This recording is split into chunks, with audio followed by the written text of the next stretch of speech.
ഉറക്കത്തിൽ നിന്ന് എണീറ്റിറങ്ങാനുള്ള കുളി എനിക്ക് ഭയങ്കര ബുദ്ധിമുട്ടുള്ള കാര്യമായിരുന്നു കേട്ടോ. പിന്നെ അമ്പലത്തിൽ പോകുമ്പോൾ കുളിക്കാതെ പോകാൻ പറ്റത്തില്ലല്ലോ എന്ന് വിചാരിച്ചിട്ട് ഒരുവിധം തണുത്ത് വിറച്ച് കുളിച്ച്. എനിക്ക് മുന്നെയാണ് പിള്ളേര് കുളിച്ചത്. എന്നാലും എനിക്കിട്ട് പണിയരാനാണെന്ന് തോന്നുന്നു. രണ്ടും പറഞ്ഞില്ല തണുപ്പാണ്. അമ്മ വെളുപ്പിനെ 3 മണിക്കൂർ ക്യൂ നിന്നിട്ടാണ് നിർമ്മാലയൊക്കെ തൊഴുതിട്ട് വന്നത്. ഞങ്ങൾ പിന്നെ 6 മണിക്ക് ശേഷമാണ് കേട്ടോ അമ്പലത്തിൽ പോയത്. കുഞ്ഞുങ്ങളെയും കൊണ്ട് 2-3 മണിക്കൂറൊന്നും ക്യൂ നിൽക്കാൻ വയ്യാത്തതുകൊണ്ട് ഞാൻ പിള്ളേരെ കൊണ്ട് നിർമ്മാലയം തൊഴാൻ പോയില്ല കേട്ടോ. അമ്മയും അച്ഛനും കൂടെ വെളുപ്പിനെ പോയി നിർമ്മാലയൊക്കെ തൊഴുതിട്ട് വന്നിട്ട് ഞങ്ങൾ പിന്നെ 6 മണിക്ക് ശേഷം പിന്നെ അമ്പലത്തിലേക്ക് പോകുമായിരുന്നു. അമ്മ തലയിൽ മുല്ലപ്പൂവൊക്കെ ചൂടി സുന്ദര കൂട്ടാപ്പിയായിട്ട് നിപ്പുണ്ട്. ദൈവമേ, ഇതിന് നാട്ടുകാർ എന്റെ അമ്മയല്ല ചേച്ചിയാണെന്നെങ്ങാനും പറയൂ എന്തെന്ന് പറഞ്ഞപ്പോ അമ്മ പറയാ, അങ്ങനെ പറയുന്നെങ്കിൽ പറയട്ടെ, നിനക്കത്ര അസൂയ എന്താന്ന്. ഇന്നലെ രാത്രിയിൽ ഭക്ഷണം കഴിക്കാതെ കിടന്നുകൊണ്ട് തന്നെ രാവിലെ എണ്ടുമ്പോൾ ഭയങ്കര വിശപ്പായിരുന്നു കേട്ടോ. അല്ലെങ്കിൽ പിന്നെ നിങ്ങൾക്ക് എപ്പോഴാണ് വിശപ്പില്ലാത്തതെന്നുള്ള ചോദ്യം താൽക്കാലികമായി നിർത്തിവെച്ചിരിക്കുന്നു. അങ്ങനെ ആദ്യം തന്നെ ചായക്കടയിൽ കയറിയിട്ടൊരു ചായ കുടിച്ചേ. എന്ത് ദാരിദ്ര്യമാണത്, ചായക്കടയിൽ അല്ലാണ്ട് പിന്നെ തുണിക്കടയിൽ കയറി ചായ കുടിക്കാൻ പറ്റുമല്ലേ. അമ്പലത്തിൽ പോകുന്നതോട് തൽക്കാലം ചായ മാത്രമേ കുടിച്ചോളൂ, ഭക്ഷണം ഒന്നും കഴിച്ചില്ലായിരുന്നു. ചായയൊക്കെ കുടിച്ചിട്ട് ഇറങ്ങിയിട്ട് പിന്നെയും ഞങ്ങൾ നടത്തി ആരംഭിച്ചു കേട്ടോ. അമ്പലത്തിൽ പോകാനുള്ള നടക്കാനുള്ള ദൂരേ ഉള്ളൂ അമ്പലത്തിലേക്ക് പോവാനെന്ന് ആരോ പറയുന്നത് കേട്ടിട്ടാണ് ഈ സാഹസത്തിന് ഞങ്ങൾ മുതിർന്നത്. പക്ഷെ നടന്നിട്ടും അമ്പലം എത്താതിരുന്നപ്പോ ആ പറഞ്ഞ ചേട്ടനെ ഞാൻ മനസ്സിൽ വല്ലാണ്ട് അങ്ങ് സ്മരിച്ചുപോയി. ഗുരുവായൂർക്ക് വന്നാൽ മമ്മിയൂർ ശിവക്ഷേത്രത്തിലേക്കും പോകണമെന്നാണ് പറയാറ്. അതുകൊണ്ട് തന്നെ ഞങ്ങൾ അങ്ങോട്ടേക്കാണ് പോകുന്നത് കേട്ടോ.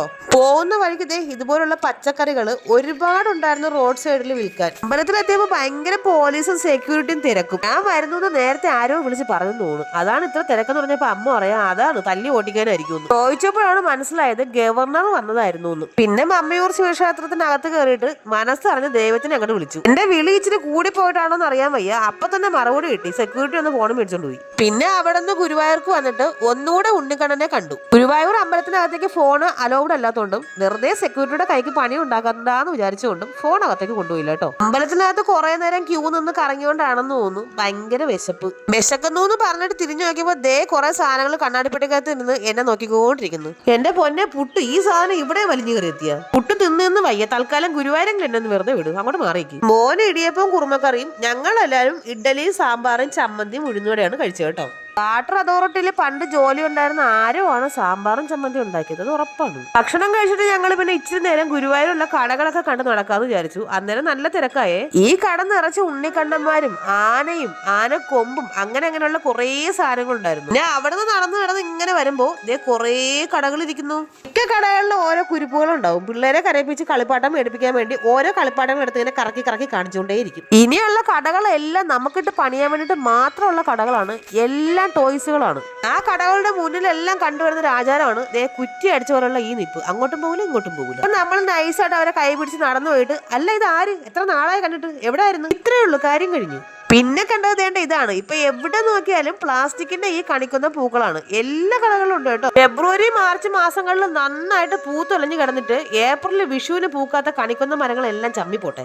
ശരിക്കും പറഞ്ഞ കടകളിൽ സാധനങ്ങൾ കിടക്കുന്ന കണ്ടിട്ട് വാശി പിടിച്ച് പിള്ളേര് കരയുന്നത് തെറ്റൊന്നും പറയാൻ പറ്റില്ല കേട്ടോ. എനിക്ക് എന്നെ കൈയൊക്കെ വിരിവിരാ വന്നെടുത്തോണ്ട് ഓടാൻ. അത് നാട്ടുകാരെല്ലാം കൂടെ പിടിച്ച് പഞ്ഞിക്കിടുമ്പോ മാറുമായിരിക്കും അല്ലേ. അങ്ങനെ ആ കാഴ്ചകളെല്ലാം കണ്ട് നടന്നു വന്നപ്പോ ഒരു സ്ഥലത്ത് ഫ്രീ ആയിട്ട് മോരുവെള്ളം കൊടുക്കുന്നു. അവിടെ ഭയങ്കര തിരക്കുമായിരുന്നു. അവിടെ നിന്ന് എനിക്കും കിട്ടിയ ഒരു ഗ്ലാസ് മോരും വെള്ളം. പിന്നെ അവിടെ നിന്ന് പോയത് ഉണ്ണിക്കണ്ണന്റെ പ്രധാന വഴിപാടായ പാൽപ്പായസം മേടിക്കാനായിരുന്നു. അങ്ങനെ അമ്മ കുറെ നേരം ക്യൂവിലേക്ക് നിന്നിട്ട് ഒരുവിധം പാൽപ്പായസം മേടിച്ചോണ്ട് വന്നിട്ടുണ്ട്. അവിടുത്തെ പാൽപ്പായസത്തിന്റെ ടേസ്റ്റ് ശരിക്കും പറഞ്ഞറിയിക്കാൻ പറ്റാത്ത അത്രയും ടേസ്റ്റ് ആയിരുന്നു. അങ്ങനെ പരിസരം മറന്നിരുന്ന പാൽപ്പായസം കുടിച്ചിട്ട് നോക്കിയപ്പോ പറഞ്ഞടാ അവൻ.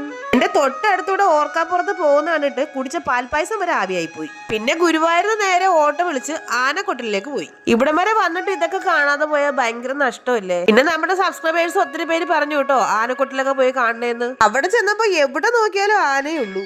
ഇനി നിങ്ങൾ അങ്ങോട്ട് കാണുന്ന വീഡിയോക്ക് എല്ലാം ചെറിയ വിറയലുണ്ടാവും. പേടിച്ചിട്ട് കൈവിറച്ചതാണ്. അങ്ങനെ പേടിച്ച് ആനയുടെ വീഡിയോ എടുത്തോണ്ടിരുന്നപ്പോഴാണ് ഒരാളൊന്ന് ഭയങ്കര ഡാൻസ്. അങ്ങനെ ഡാൻസ് കളിക്കാം. അപ്പൊ എനിക്ക് പേടിയില്ല.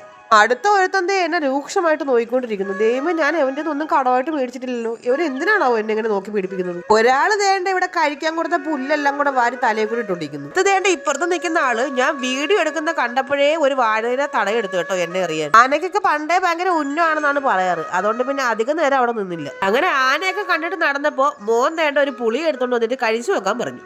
ആ പുളിക്കാണെങ്കിൽ ഒരിടത്തും ഇല്ലാത്ത പുളിപ്പും. പുളി പിന്നെ പുളിക്കാതെ മധുരിക്കുമെന്ന് ചോദിച്ചാ പണ്ടത്തെ പുളിക്കൊക്കെ മധുരമൊക്കെ ഉണ്ടായിരുന്നു. പിന്നെ അവിടുത്തെ ചായക്കടയിൽ കയറി അച്ഛനൊരു ചായയും ഞങ്ങൾക്ക് സോഡ നാരങ്ങയും പറഞ്ഞു. ഐസ്ക്രീം മേടിച്ച് കൊടുക്കാത്തതിന് പിണയും കിടക്കണ എന്റെ വീട്ടിലെ ഏറ്റവും ചെറിയ കുട്ടി. സോഡ നാരങ്ങ മേടിച്ച് ശീതുകുട്ടിക്ക് കൊടുത്തപ്പോൾ കണ്ടുപിടിക്കാത്ത കുറെ നവരസങ്ങൾ കൂടി കണ്ടു പഠിക്കാനും കണ്ടുപിടിക്കാനും പറ്റി. ഐസ്ക്രീം മേടിച്ച് കൊടുത്തില്ലെങ്കിൽ ആനക്കോട്ടിൽ നിന്ന് തിരിച്ച് വീട്ടിലേക്ക് വരില്ലെന്ന് പറഞ്ഞപ്പോൾ വെറുതെ ആനകൾക്ക് പണി ഉണ്ടാക്കണ്ടല്ലോ എന്ന് വിചാരിച്ചിട്ട് അച്ഛൻ ഐസ്ക്രീം മേടിച്ചു കൊടുത്തു. പിന്നെ ഗുരുവായൂർ വന്ന് റൂമൊക്കെ വെക്കേറ്റ് ആയിട്ട് ഞങ്ങൾ KSRTC ബസ്സിൽ കയറി പുതിയ ഒരു സ്ഥലത്തേക്കാണ് പോകുന്നത്. പുതിയ സ്ഥലവും പുതിയ വിശേഷങ്ങളുമായി അടുത്ത വീഡിയോയിൽ കാണുന്നത് വരെ എല്ലാവർക്കും ടാറ്റ. പറയാൻ മറന്നുപോയി, നമ്മുടെ ചാനൽ ഒന്ന് സബ്സ്ക്രൈബ് ചെയ്തേക്കണേ.